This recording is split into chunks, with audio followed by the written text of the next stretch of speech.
All right, everybody, it's time for another weekly wrap.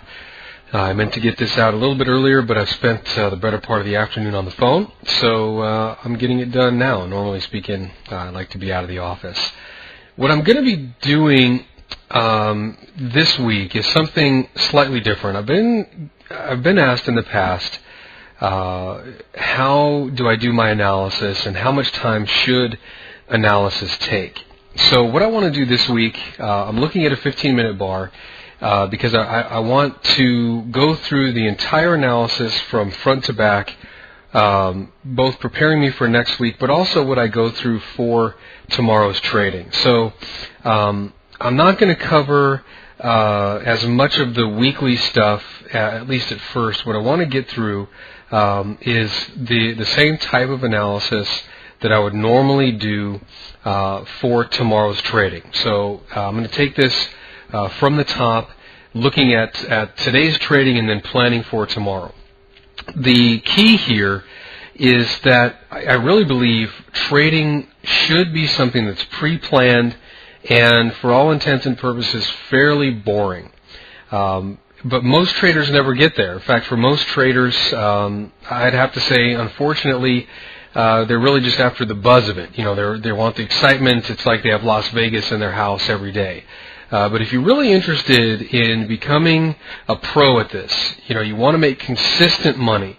You want to be able to eventually pay off cars, pay off houses, live a life of luxury. If you want all of that, then, you know, quite frankly, you're going to have to do the things necessary to get that done.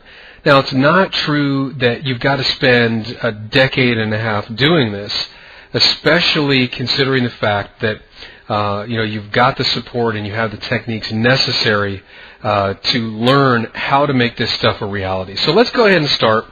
I'll go through the analysis, I'll go through first the analysis that I do normally for the next day, and then after I'm done with that, I'll pause a little bit, and then I'll dive right into preparing for next week. Okay, so let's go ahead. I want to take a look here and see what the weekly levels are. And all I'm doing here is comparing what's the price over here and then anything on this side of the screen that I can see might be influencing price. And of course, right away, I can see that the current price right here is really right in the middle part of this whole zone that I've been talking about for a while. So I can see the market is still dealing with this resistance zone, support zone. Right now it's a support zone, and it's got to be able to somehow move out of this area.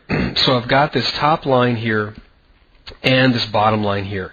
Now what I'm going to do is just go ahead and delete everything off of the chart, and we'll go ahead and start over.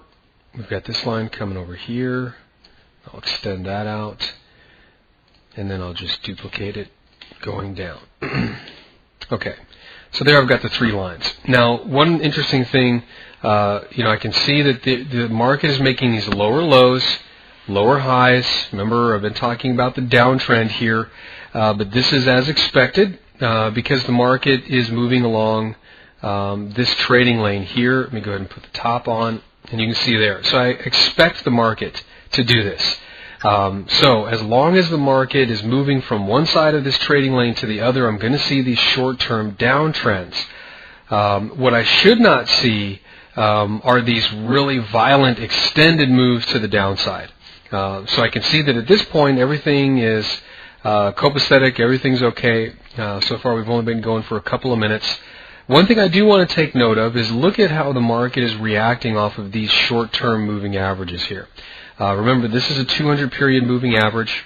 Then I've got a 32 and a 64-period moving average in here. That'll give me basically a month and then a calendar quarter, or I'm sorry, a month and 2 months worth of data in these shorter-term moving averages. And you can see, look at this, that we've got the market is definitely reacting to them, and it's reacting to them over here. Again, what this does for me is it helps me to establish the pattern. Is the market reacting in the same way as it has before? I'll give you an example here. Look at the market as it starts to break over here. Let's go ahead and scoot back. You can see that as the market is moving up in this uptrend,